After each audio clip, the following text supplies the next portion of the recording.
옛날 옛적 청록빛 바다가 푸르른 완도의 작은 어촌 마을에 전해 내려오는 오래된 전설이 있다. 이 마을 사람들은 세대를 거쳐가며 바닷가에 웅장하게 자리 잡고 있는 한 거대한 바위를 신성하게 여겼다. 사람들은 그 바위를 바위 여신이라 불렀다. 바위 여신은 인간의 형태를 하고 있었고 멀리서 보면 마치 바다를 바라보며 깊은 생각에 잠겨있는 모습이었다. 전해지는 이야기로는 이 바위 여신은 사실 인간이었고 간절한 염원을 품고 바다가 주는 짙푸르른 평화를 바라다가 어느 날 그 염원이 하늘에 닿아 그녀가 숭고한 바위로 변해버렸다고 한다. 그녀는 마을 사람들에게 바다의 무서움을 경고하고 바다의 축복을 주기 위해 지금도 그곳에 머문다고 여겨졌다. 해마다 마을에서는 바위 여신을 기리기 위한 제사를 드리고 은혜로운 결실을 맺을 수 있기를 기원했다. 제사가 있는 날이면 동이 이틀 무렵 어부들은 해변가의 무효바위 앞에 정성껏 빚은 쌀떡과 첫 수확한 해산물을 곡물로 삼았다. 마을의 최고령자 이장님은 정중한 자세로 바위 여신에게 인사를 드리고 마을 주민의 건강과 풍어를 기원하는 기도를 올렸다. 바위 옆에 두었던 촛불이 환하게 타오르며 마을 사람들은 서로의 손을 맞잡고 마을을 위한 노래를 부르며 함께 춤을 췄다. 언제부터인지 알 수 없지만 마을 사람들은 바위 여신의 축복을 받은 날에는 대어들이 물가로 가득 차고 아이들은 병에 걸리지 않는다고 굳게 믿었다. 또한 어떤 해는 거친 폭풍이 몰아닥쳐 기존 일베들이 거친 파도에 부서질 것 같았지만 기적같이 바위 여신의 가호로 마을에는 큰 피해가 없었다고 전해진다. 이러한 영험한 기운 덕분에 마을 사람들은 바위 여신에게 더욱더 감사하는 마음으로 제사를 올렸다. 세월이 흘러 현대에 들어서도 마을 사람들은 바위 여신에게 더욱 특별한 의미를 부여한다. 낚시꾼들은 바위 여신을 향해 분명히 좋은 풍어를 주실 거야라며 큰 기대감을 품고 바다로 나가고 젊은 연인들은 바위 앞에서 사랑을 맹세하며 결혼식 사진을 찍으며 완도의 전통을 이어나가고 있다. 이렇게 완도 바다 출신 마을 사람들은 자연과 신앙이 조화를 이루는 가운데 살아가고 있으며 그들을 지키는 바위 여신은 그들에게 변함없는 정신적 안식을 제공하며 오늘도 그 자리에 여전히 우뚝 서 있다. 두 번째 이야기. 옛날 옛적 한반도에 아름다운 산세와 강줄기로 감싼 남쪽 지방의 광양이라는 조그마한 마을이 있었다. 이 마을은 높은 산과 풍부한 자연자원 덕택에 번성했으나 때때로 자연의 역습이나 알 수 없는 재앙에 시달리곤 했다. 그 마을 사람들은 부족을 이끌고 지혜롭게 인도하는 할머니 백굴령 할머니의 전설을 전해오고 있었다. 그녀는 마치 구름과 같이 기고 부드러운 머릿결을 가졌으며 깊고도 부드러운 눈빛으로 마을 사람들을 따스하게 감싸주었다. 사람들은 그녀의 존재만으로도 알 수 없는 평안함과 위안을 얻곤 했다. 백굴령 할머니는 특히 자연과 대화를 나눌 줄 아는 능력이 있었다. 그녀는 하늘과 땅의 언어를 이해하였고 묻 생명들과의 조화를 이끌어냈다. 그녀가 지나가는 자리에는 항상 빛이 감돌고 바람이 부드럽게 불어오며 꽃들이 만개했다. 사람들은 그녀의 이러한 신령스러운 힘을 익히 알고 있었으나 그녀가 실제하는지 아니면 전설 속의 이야기인지 분간할 수 없었다. 그러던 어느 해 여름 마을에는 괴상한 일이 생기기 시작했다.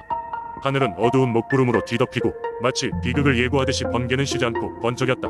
물빛이 덤푸르게 변하며 마치 마을을 삼키고자 하는 듯한 기운이 느껴졌다. 사람들은 불안한 나날을 보냈고 결국 그들은 백굴령 할머니에게 도움을 청하기로 결심했다. 마을의 어른들은 할머니가 거주하는 산으로 떠났다. 그곳에서 그들은 할머니에게 마을 위기를 이야기하고 도와달라고 간청했다. 이를 들은 백굴령 할머니는 말없이 하늘을 응시하더니 조용히 머리를 끄덕였다. 그리고 그녀는 마을 사람들에게 며칠간 참을 것을 당부했다.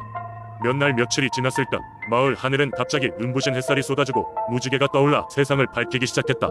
그 현상은 마치 백울령 할머니가 만들어낸 파도와도 같았고 이내 하늘의 응답을 받은 듯 경랑은 잠잠해졌다. 이 돌발적인 평온은 마을의 모든 사람을 처음과 같이 감탄하게 했고 그들은 백울령 할머니의 신비한 능력에 다시 한번 경외심을 품었다. 그 이후로도 백울령 할머니의 신화는 계속 이어졌다. 그녀의 이야기는 마을의 보호자의 자수오신으로 전해 내려왔고 마을 사람들은 그녀에게 경의를 표하며 매년 정해진 날 제사를 올렸다. 그녀의 전설은 사람들의 믿음 속에 새겨져 마을 자체가 같은 신념이 끈을 이어나가는 다리가 되어주었다.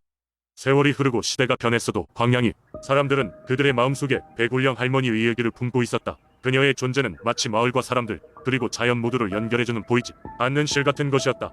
따라서 그녀의 이야기는 오늘날에도 광양의 산과들, 하늘과 강 속에 녹아 흘러가고 있다. 세 번째 이야기. 충주의 산자락 깊숙한 곳에는 사람들의 발길이 쉽게 닿지 않는 길이 하나 있습니다.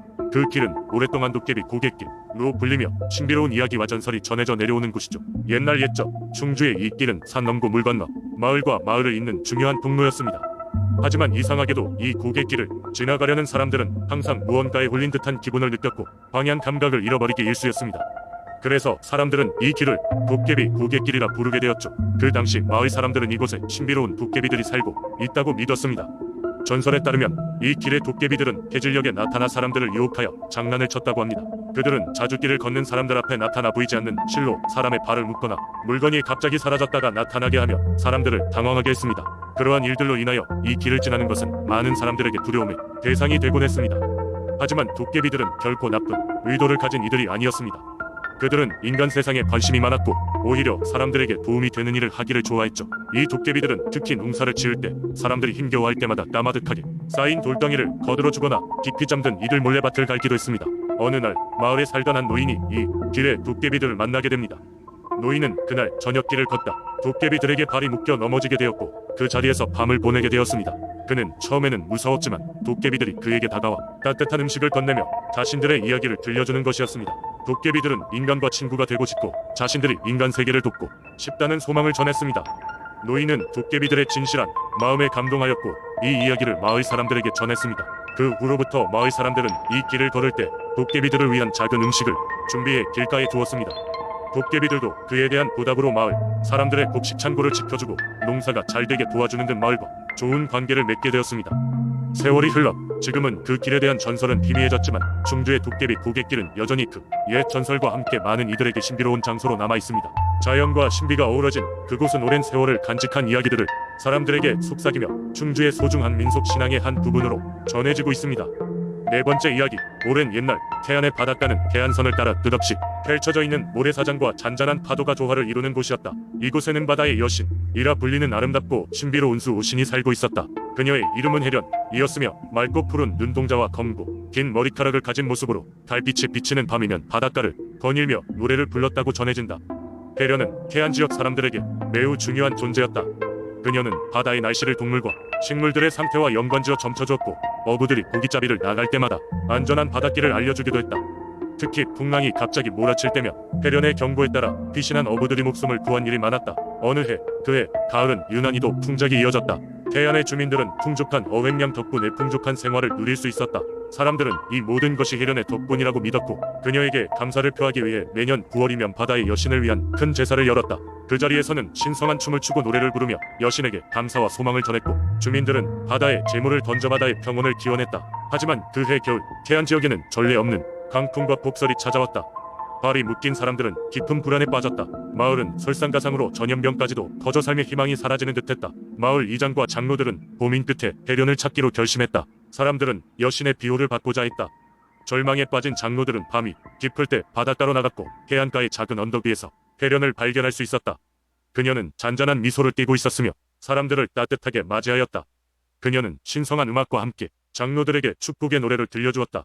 그 노랫소리는 신기하게도 강풍을 잦아들게 하고 굉장한 평온을 가져왔다. 장로들은 해련의 요청에 따라 바다에 사과하며 배를 띄웠고 배에 담긴 모든 질병과 고난을 떠오르며 재물을 바다로 내보냈다. 이 사건 이후로 태안의 사람들은 해련을 더욱 경외하게 되었고 그녀의 이야기는 오랜 세월 동안 전해지며 지역의 민속신앙으로 자리 잡았다. 바다의 여신 해련은 태안 사람들의 마음속에서 영원히 바다를 지켜주며 사람들에게 희망을 주는 존재로 믿어졌다. 이것은 태안의 신비로운 수호신 해련과 그녀의 자유로운 이야기를 담고 있는 전설의 썰이 되었다. 다섯 번째 이야기. 옛날 한국의 남쪽 끝에 위치한 아름답고 평화로운 섬 완도에는 바다와 밀접한 삶을 살아가는 사람들이 있었다. 완도 주민들은 바다의 축복을 받으며 생계를 이어갔다. 그들은 바다에서 물고기를 잡고 해초를 모으며 그들의 삶을 꾸려나갔다. 하지만 그들에게 바다는 단순한 생업의 터전 이상이었다. 바다는 신성한 장소였으며 그곳에는 수많은 신들이 머물더군. 그 중에서도 특히 그들이 경외하던 신은 바로 용왕이었다. 용왕은 바다를 다스리는 신으로 바다의 모든 생명과 자원을 관장한다고 전해졌다. 완도 사람들은 늘 용왕에게 감사하는 마음을 가지고 있었고 그에게 정성을 들이며 많은 이야기를 조상들에게 들려주곤 했다. 어느 날 완도에 큰 가뭄과 풍랑이 찾아왔다. 바다는 격렬하게 요동쳤고 사람들은 바다에 나가기를 두려워했다. 그런 상황에서 용왕의 분노가 그 원인이라 믿은 마을 사람들은 그의 비위를 풀기 위해 비밀스러운 의식을 준비했다. 마을 사람들은 가장 큰 조개를 찾아 대가족의 집에서 밤을 지새우며 몰두했다. 그 조개가 인간과 신의 연결고리가 되어 줄 것이라고 믿었기 때문이다. 커다란 초롱을 들고 바닷가로 모였던 사람들은 언제나와 같이 바다의 축복을 희망하며 용왕에게 수줍게 다가갔다. 조개의 껍질은 너무나도 하얗게 반짝였으며 그리하여 마을의 큰 어르신은 그 안에 담긴 신성한 힘을 믿게 되었다. 마을 사람들은 조개의 껍질을 닦아내고 각각 그들 자신만의 간절한 소망을 담아 기도서를 작성했다. 그 기도서는 마치 마법의 주문처럼 바람에 날아가 용왕의 귀에 닿았다. 의식의 정점에서 그들은 산의 진미의 음식을 바다로 던지며 용왕과의 약속을 맺기 위해 기도했다. 용왕님, 우리에게 자비를 베푸소서. 우리는 당신의 바다를 사랑하고 감사를 드리고 있으며 온 마음을 다해 바다를 아끼겠습니다. 라고 말하며 몇몇은 눈물을 흘리기까지 했습니다. 마침내 그들의 간절한 바람이 닿았는지 바다의 물결은 점차 잔잔해졌다.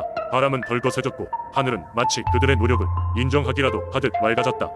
용왕은 그들의 진심을 받아들였고 완도 사람들은 구원의 선물을 받은 기분이었다. 그 후 완도 사람들은 이전보다 더욱더 바다와 조화를 이루며 우리의 환경을 지키려는 노력을 아끼지 않았다. 주민들은 해마다 그날을 기념하며 축제를 열어 사랑과 자연의 협력을 축하했다. 그리고 그때 사랑했던 조기의 이야기는 천년이 지난 지금 두 명절과 축제가 있을 때마다 대대로 전해져 내려오고 있다. 이 전설은 사람들에게 자연에 대한 경외심을 일깨워주어 그들에게 바다의 위험에 직면했을 때 용왕에게 지혜를 빌리고 보호를 받는 방법을 가르쳐 주었다. 바다는 여전히 그곳에 있었고 완도 사람들은 언제나 그렇듯 그곳에서 삶을 일구어 나갔다.